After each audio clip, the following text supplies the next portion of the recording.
You've heard it before. Prices are going up because of inflation. In the 1970s, a loaf of bread cost just 25 cents. Today, over $3. But why does this happen? What's really going on? Inflation explained in 3 minutes. Inflation is when the prices of things go up, but your money doesn't go as far as it used to. But prices don't rise for no reason. Inflation happens when there's more money in the system or fewer things to buy. It usually comes down to one of 3 reasons: demand, cost, or money. First, demand pull inflation, when more people want to buy things than what's available. Second, cost push inflation, when it costs more to make things so companies raise prices. And third, monetary inflation, when governments or central banks create too much money.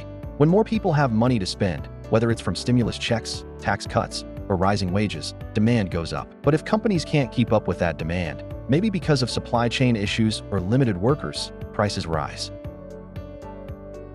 Let's say a bakery makes 100 loaves of bread a day. If 100 people want one, great. But if 150 people show up? This is called demand pull inflation, too much money chasing too few goods. Another reason is when the cost of making things goes up and companies pass that cost on to you. Since businesses still want to make a profit, they raise prices. Not because demand went up, but because their costs did. So while demand pull inflation is about too much demand, cost push inflation is about rising production costs. For example, if oil becomes more expensive, it raises the cost of transportation, manufacturing, and even farming. That ripple effect makes many goods more expensive. Sometimes, inflation is driven by governments creating too much money out of thin air. If more money chases the same amount of goods, prices rise. It's basic supply and demand.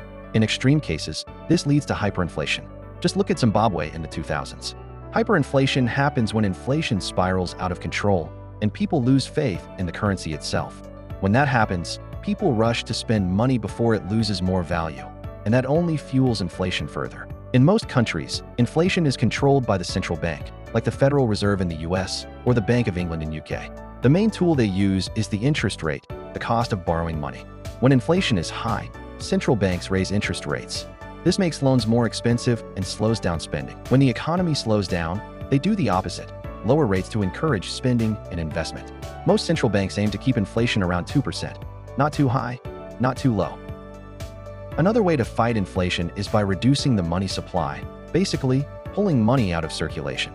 This leads to less spending, which helps bring prices down. Governments can also raise taxes or cut spending.